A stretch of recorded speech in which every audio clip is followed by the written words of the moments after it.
할렐루야. 오늘 하나님 허락하신 생명의 말씀 먼저 봅니다.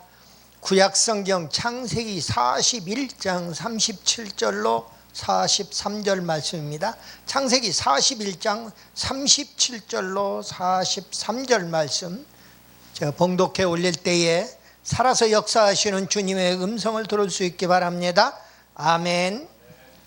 바로와 그의 모든 신하가 이 일을 좋게 여긴지라. 바로가 그의 신하들에게 이르되, 이와 같이 하나님의 영에 감동된 사람을 우리가 어찌 찾을 수 있으리요 하고 요셉에게 이르되, 하나님이 이 모든 것을 내게 보이셨으니 너와 같이 명철하고 지혜 있는 자가 없도다.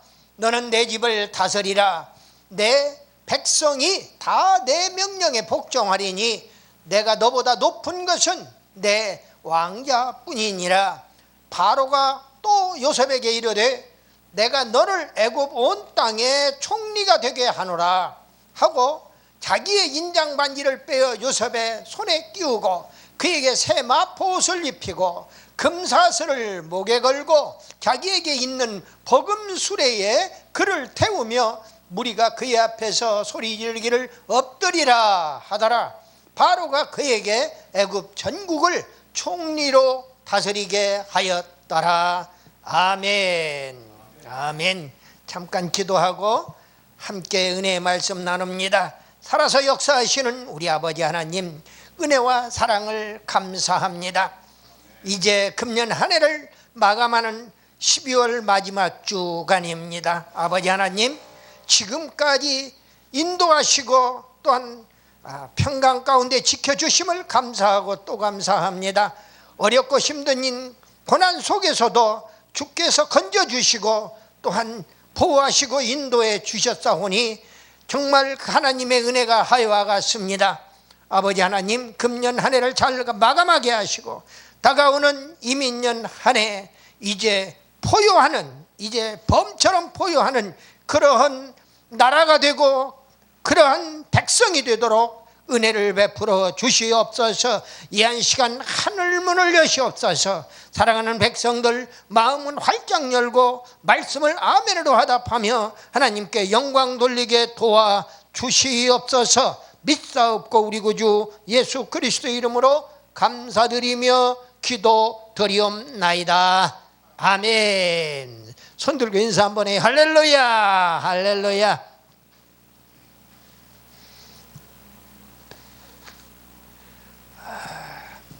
먼저 요셉처럼 꿈을 성취하여 하나님 창성의 주인공 다 되시기를 예수님의 이름으로 축복합니다. 우리가 며칠 전에 꿈을 꾸었다, 꿈에 대한 이야기를 많이 합니다. 그런데 꿈으로서 가장 성공한 사람이 바로 이 요셉이에요. 요셉은 자기가 부모가 절하는 꿈 자기에게, 그리고 또 형제들이, 11형제들이 자기에게 절하는 꿈을 꾸고 형제들의 시기 질투를 받았어요. 그럼에도 불구하고 그는 끝까지 누구 형제들이나 또는 다른 어떤 악조건에 처했을 때에도 그걸 원망하지 아니하고 끝까지 그 꿈을 사수하고 꿈을 성취를 위하여 스스로, 겉으로는 그렇게 안 보였을지 모르지만은 끝까지 꿈을 성취시키려고 노력했던 그러한 위대한 인물이 바로 요셉이라고 이야기할 수 있습니다. 요셉은 성경에서 12사람이나 등장해요. 우리가 먼저 잘 알고 있는 예수님의 육신의 부모로서 아버지 역할을 요셉이 했고 어머니는 마리아였던 거예요. 그런 요셉, 바로 또 아리마대 요셉도 있잖아요. 예수님을 장사 지낸 출생으로부터 요셉, 그리고 또 다른 장사를 지내는 아리마대 요셉, 또 예수님의 형제 요셉도 있습니다. 예수님의 동생 요셉도 있어요. 또 가룟 유다 대신에 사도가 된 바사바, 유스토라고도 하지요. 그 요셉이 또 있어요. 또 구약 성경에서 보면은 민수기 13장에 보면은 이스라엘 지파의 가나안의 정탐꾼 요셉이 등장합니다. 다윗 왕 때에 또 찬양 사역자 요셉이 나와요. 역대상 25장에 보면. 또 에스라서 10장에 보면 에스라 때에 이방 여인을 취한 요셉도 나옵니다. 누가복음 3장 24절에 보면 그리스도의 조상 중 안나에 붙인 요셉도 등장합니다. 또 누가복음 3장 30절에 보면 그리스도의 조상 중 유다에 붙인 요셉도 등장합니다. 느헤미야서 12장 14절에 보면 요야김 때에 바나바 족속의 족장 요셉도 등장합니다. 이렇게 대충 오늘 야곱의 12아들 중에서 11번째 라헬을 통해서 낳은 11번째 아들 요셉에 이르기까지 대개 12사람의 요셉이 등장합니다. 그런데 오늘 본문의 요셉은 17살의 홍한 소년이에요. 그러니까 형들의 시기와 질투와 미움으로 인해서 애굽에 팔려간 지 13년이 됐어요. 드디어 13년이 지나서 종살이라고 하는 애굽의 요셉의 사람으로 볼 때, 요셉 개인의 입장에서 볼 때는 정말로 종살이라고 하는 쓰디쓴 광야를 만난 겁니다. 광야의 인생을 거치지 않으면은 예수님에게 십자가가 없으면 부활이 없듯이 광야의 한 개인에게도 광야의 인생을 거치지 않고는 그런 총리라고 하는 최고의 위치에 오를 수가 없다 하는 것을 우리에게 교훈을 해주는 것이겠지요. 애굽에 팔려간 지 13년이 되었어요. 드디어 노예 신분에서 최고의 경영자인 총리 대신에 꿈을 이루는 내용으로 되어 있습니다. 그래서 오늘 말씀의 제목이 꿈을 이룬 요셉이에요. 성경 인물 15탄입니다. 금년 한 해를 막아 돌아보면서 나는 과연 지금까지 금년까지 살아오면서 50대를 살았던 60대를 살았던 70대를 살았던 80대를 살았던 지금까지 살아오면서 내가 먹었던 그 꿈을 이루고 살아왔는가 한 번 정도는 되돌아봐야 할 것입니다. 그리고 내년이 이민년 범띠의 해예요. 그 산에서 동물의 그 왕이라고 하는 맹수 바로 범띠 해예요. 유행가 가사에도 보니까 범이 산에서 내려오는 그런 가사 내용이 있는 것을 보아요. 그만큼 그 요셉이라고 하는 사람은 꿈을 이루는 겁니다. 금년 한 해 꿈을 다 이루지 못했으면 내년 한 해는 꿈을 반드시 이루는 그런 한 해가 되기를 예수님의 이름으로 축복합니다. 아멘이에요. 요셉은 어떤 인물이냐? 요셉이라고 하는 히브리의 이름의 뜻은 하나님이 더하신다, 하나님이 창성케 하신다 하는 의미를 가지고 있습니다. 요셉이 누구냐? 바로 창세기 30장에 보면은 야곱과 라헬의 11번째 아들이에요. 야곱이라고 하는 사나이가 족장이 가장 사랑하는 여인을 통하여 낳은 아들이 요셉이라 그 말입니다. 라헬을 사랑했어요. 11번째 아들로 등장이 됩니다. 그런데 11번째 낳은 아들이지만 레아와 라헬 그리고 비라와 실바 그 여종들 두 여종을 통해서 12명의 아들을 낳는 가운데 11번째로 아들을 낳았다. 사랑하는 여인을 통해서 11번째로 낳았다. 야곱은 험난한 자기 인생을 놓고 볼 때에 내 와이프를 거느리었지만은 다 사랑한 것이 아니라 라헬 하나만을 죽도록 사랑했던 거예요. 그래서 7년 종살이를 했던 것이고 외삼촌 집에서 그리고 첫날 밤에 들어왔던 여인이 바로 그 언니 레아, 인물이 못생겼던 그 레아가 바로 야곱의 첫 번째 부인으로 들어오는 것을 보게 됩니다. 원망해봐야 소용이 없어요. 결국은 이쪽 풍습은 그러니까, 이쪽 관례가 그러니까 동생을 데려가려면 언니가 시집을 가지 않으면 동생을 못 데려가니까 언니를 먼저 데려가거라. 그리고 나서 이제 일부 다처제이기 때문에 그 말이 그 사회에서는 통했던 것 같아요.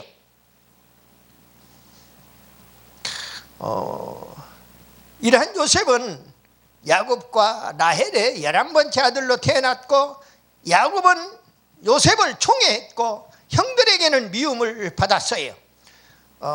시련 중에도 시련을 지킵니다. 바로의 꿈을 해몽하고 총리 대신이 되었어요. 자기도 꿈을 꾸었는데 그 꿈대로 이루어졌지만 결국은 애굽의 바로 왕의 꿈을 해몽해주고, 너같이 총명하고 너같이 지혜가 많은 사람은 처음 봤다는 거예요. 그래서 그 이야기를 백성들에게 할 때에 백성들이 바로 신하들이 그 일을 오늘 본문에 보니까 바로와 그의 모든 신하가 이 일을 좋게 여긴지라 그랬어요. 국민들이 좋게 여기는가, 민심이 천심이라고 그랬던가요? 나라가 제대로 되어 가려면 나라를 다스리는 위정자들이 국민의 민심이 어디에 있는가를 살펴야 하는데, 오늘날 동떨어진 그런 이야기 같아서 너무 안타까워요. 오늘 요셉은 시련 중에도 신앙을 지켰고 바로의 꿈을 해몽해서 총리 대신이 되었고, 또 창세기 42장에 넘어가서 보면은 흉년에 곡식을 구하러 온 형제들을 요셉은 알아보았지만은 형들은 몰라보았어요. 설마 이 애굽이라고 하는 전 세계를 지배하고 있는 애굽이라고 하는 나라의 총리가 자기 동생이 되어 있으리라고는 상상도 못했던 거지요. 자기가 팔아먹었던 그 요셉. 창세기 45장에는 요셉이 신분을 밝히고 부친 야곱과 베냐민을 데려와서 드디어 상봉하는 장면이 등장합니다. 창세기 47장에 보면은 기근이 심해서 곡식을 팔아가지고 애굽의 온 땅을 다 샀어요. 애굽 온 땅이 바로 왕의 소유가 되었더라 그 말이에요. 위로는 왕에게 충성을 다하는 요셉 총리의 모습을 볼 수가 있는 것입니다. 창세기 49장에 드디어 자기 아버지 부친에게 따따블의 축복을 받는 거예요. 12지파에 요셉은 빠지고 요셉 지파가 없어요. 요셉의 두 아들 므낫세와 에브라임이 지파로 들어가는, 그래서 실제로 실질적인 장자의 축복은 요셉에게 돌아갔던 거예요. 요셉이라고 하는 이름은 빠졌지만은 그 두 아들이 하늘나라의 12지파를 형성했다고 하는 사실입니다. 이 이상 큰 축복이 없는 거지요. 요셉으로 봐서는. 창세기 50장에 드디어 요셉이 26절에 보니까 110세를 향수하고 이제 선영에 묻히게 되는 것을 봅니다. 요셉 생애를 통해서 우리는 가장 중요한 사건을 좀 요약해서 말씀을 드리면은, 창세기 37장에 보면은 요셉은 애굽에 총애받는 야곱의 그 총애받는 아들이었지만은 10형들의 시기를 받았다고 그랬어요. 창세기 37장에 요셉의 꿈을 꾸는데 11곡식단이 자기 곡식단에게 절하는 겁니다. 그리고 1월 성실, 하늘에 있는 해와 달과 별들이 다 자기에게 절하는 그런 꿈을 꾼 거예요. 그 꿈, 요셉이 꾼 꿈이 절하는 꿈이에요. 두 번 꾼 꿈이 바로 그 존경받는 위치에 오름을 암시하는 그 꿈이었더라 그 말이에요. 금덩어리를 4개든 7개든 보았으면은 그걸 덥석 받아야지요. 여러분들, 이 세상 사람들은 꿈을 반대로 해석합니다. 그래서 꿈에 뭐 금을 얻었다고 그러면은 화를 얻은 것으로 그렇게 좋지 않게 해몽을 해요. 그런데 성경은 그렇지 않습니다. 성경은 사실대로 네가 그렇게 생각하니까 네가 지금 물질이 필요하니까 하나님께서 꿈에 물질을 주신 걸로 현몽을 했다는 그 말이에요. 근데 그걸 그렇게 긍정적으로 받아들이라는 거예요. 오늘 뒤에서 목사님이 조언을 잘 해드렸어요. 보니까. 근데 어떤 사람은 꿈을 꾸고도 이거 내가 깨보니까 꿈이더라고 서운해서 안타까워하는 사람도 있고, 어떤 사람은 그 꿈을 받으면 되면, 심지어 돈을 주고도 꿈을 사기도 하잖아요.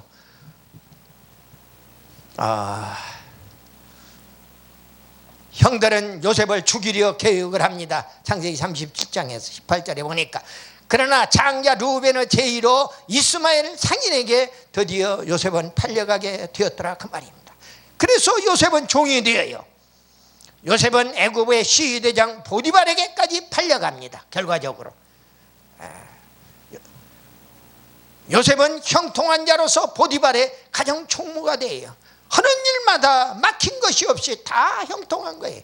요셉의 손을 거치면, 요셉의 생각대로 무슨 일을 하면은 다 막힘없이 다 형통하더라 하는 이야기입니다. 뭐 어떤 목사님이 형통하도록 축복 기도를 해주니까 그것은 비성경적인 기도입니다 하고, 또 어떤 목사님이 옆에서 시비를 걸고 나오더라고요. 왜 형통이 요셉부터 형통하였더라. 요셉 성구가 창세기 37장부터 시작해서 50장까지 나와요. 한 13개 장에 걸쳐서 요셉에 관계되는 기사가 다 등장하는데, 요셉의 기사가 나오는 가운데에 형통하다고 하는 내용으로 가득 차 있는 것을 보게 됩니다. 어떠한 성경 위대한 인물 가운데에도 다 위대한 인물이 되기까지는 형통하였더라는 내용들이 다 따라 나오고 있는 거예요. 그런데 형통하라고 기도해 주는데 그게 잘못됐다고 그러면은 그렇게 얘기하는 그 사람이 잘못된 거지요.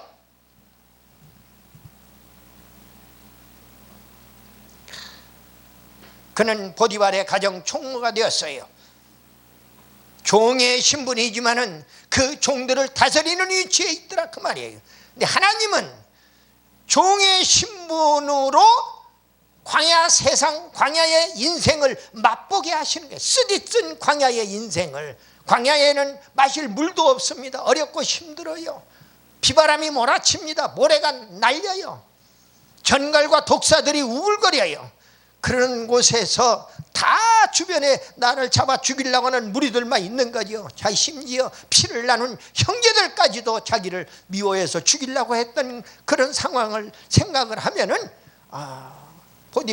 요셉이 자기하고 인과관계가 형성되었던 사람들이 그 못된 짓거리를 생각을 하면은 다 원수를 갚고 복수하고 싶을 거예요. 아마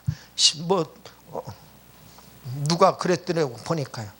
씨를 말려버리겠다고. 씨를 말려버리겠다는 거예요. 그건 진짜 그래 놓고 나서 그 뒤에 보니까 진짜 씨를 말리는 짓거리를 하고 있더라고요.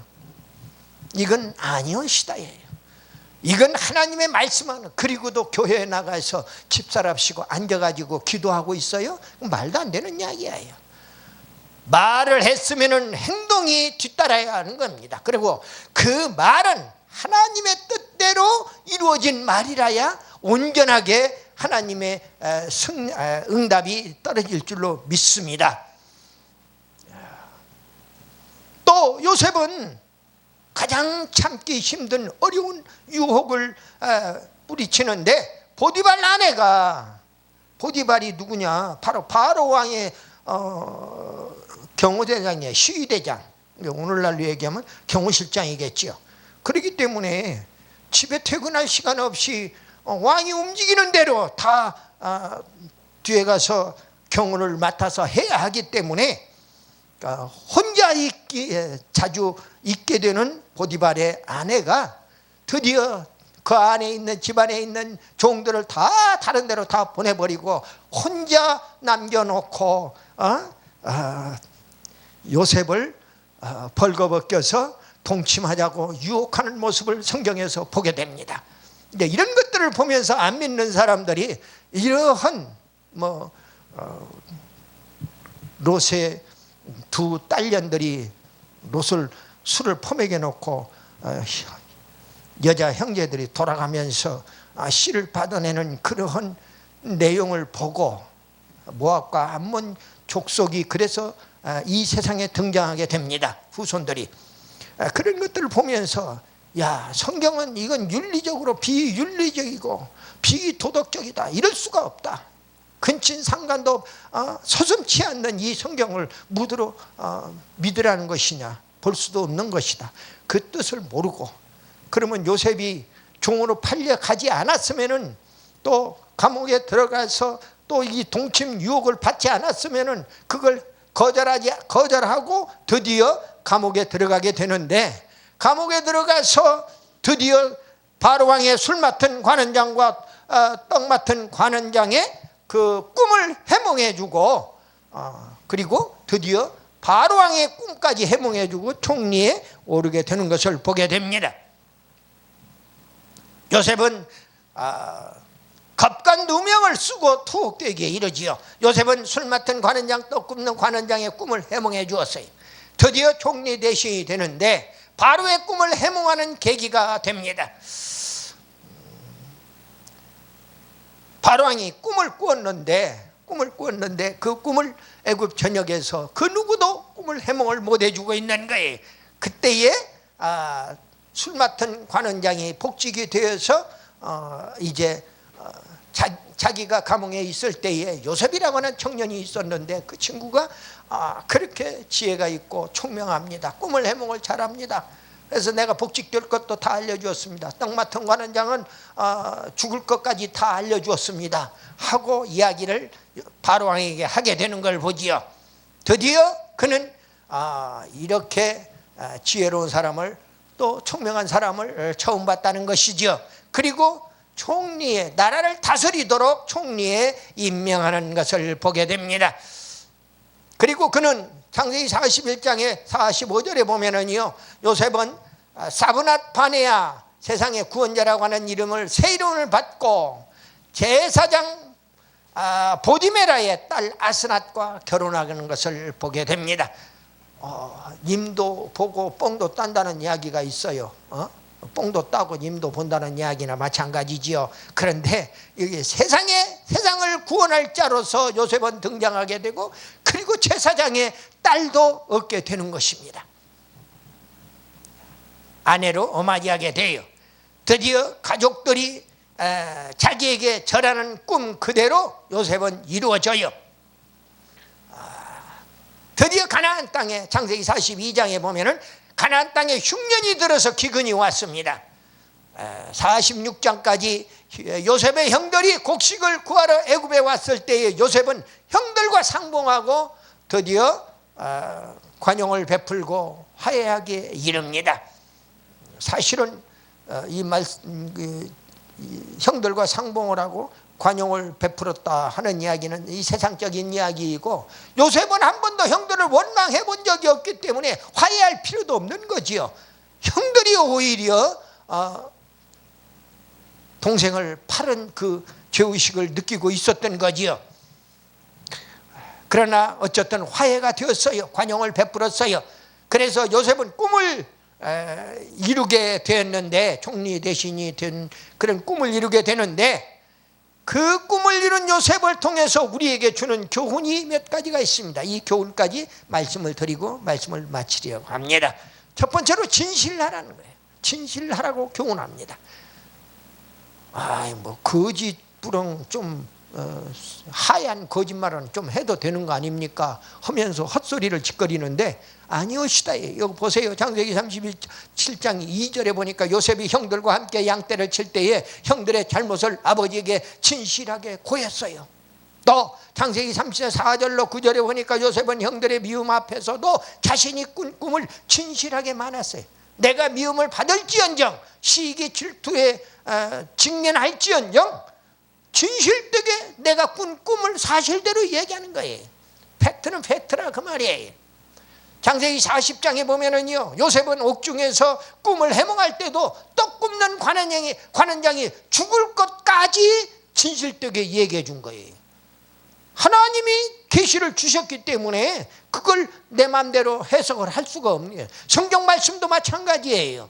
어떤 목자는 성경 말씀을 자기의 뜻대로 해석해가지고 헛소리를 짓거리고 있어요. 그건 아니옵시다. 하나님의 뜻을 모르거들랑 알게 해달라고 그리고 기도하고 또 때가 되면 하나님이 그 말씀을 풀어서 알려주신다고요. 우리의 말씀을 생각나게 하고 그 해석을 해주시는 보혜사 성령의 하나님이 계시기 때문에 그런 것입니다.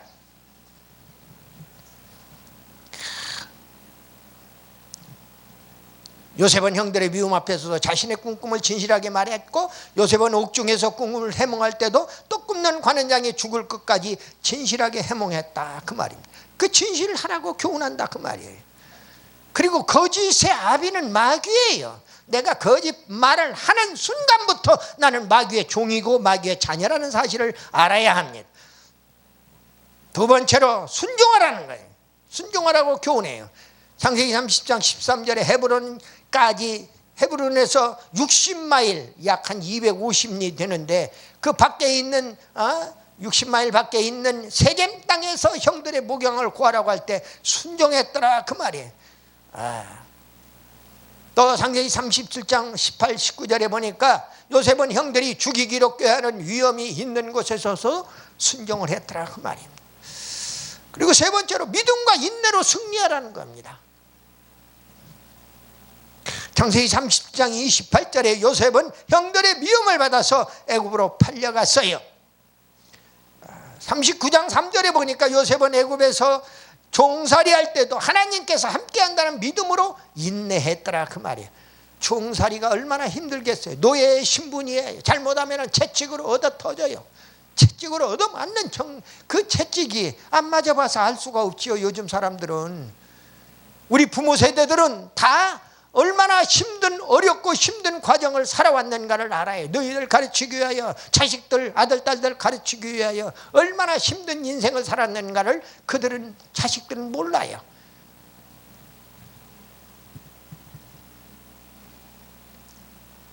그런데 종살이 할 때에 채찍 뒤 끝에 쇠방울이 달려 있어요. 채찍질을 하면은 등을 향해서 채찍을 내려쳐가지고 채찍을 치게 되면은 한 번씩 내려쳐서 탁탁 걷어낼 때마다 살점이 뚝뚝 떨어져 나오는 거예요. 그 채찍에 맞았어요. 예수님도 그 채찍에 맞았단 말이에요. 믿음이 아니고서는 인내할 수가 없는 겁니다. 그 네 번째로 풍성한 사랑을 베풀어라. 관대한 요셉입니다. 자신을 미워하는 형들에게까지 관대했어요. 요셉은 사랑이 차고 넘쳤어요. 그렇기 때문에 원망한 마디가 없은 것을 보게 됩니다. 요셉과 관계되는 성경 기사 가운데에 그가 원망하거나 불평하는 내용이 단 한마디도 나오지 않는다는 사실이에요. 보디발과 그의 아내에게 어떠한 보복도 하지 않는 사랑을 베풀었더라 그 말입니다. 마지막으로 꿈을 이루라는, 요셉이 꿈을 이루듯이 우리 모두는 다 꿈을 이루라는 거예요. 창세기 41장 39절로 43절 보니까 요셉은 술 맡은 관원장의 꿈 해몽이 인연이 되어서 바로왕의 꿈을 해몽해주고 총리 대신에 임명되는 그런 꿈이 성취되었더라 그 말입니다. 말씀을 마칩니다. 요셉은 아비 야곱의 사랑을 한 몸에 받은 11번째 아들로 출생해서 채색옷을 입힌 부모의 편애 때문에 시기하는 형제들에게 팔려서 애굽의 보디발의 종이 되었어요. 요셉의 일생을 통해서 그는 그의 언행에 진실했다. 그리고 아버지 말씀에 순종했다. 시련 중에도 믿음과 인내로 승리했다. 풍성한 사랑을 베풀었다. 결국 꿈을 성취한 자수성가의 대표적인 인물이에요. 후대에 큰 교훈을 주고 있는 겁니다. 이제 우리도 요셉같이 진실과 순종과 성공과 믿음과 인내의 승리와 사랑으로 꿈 성취의 주인공 다 되시기를 예수님의 이름으로 축복합니다. 아멘.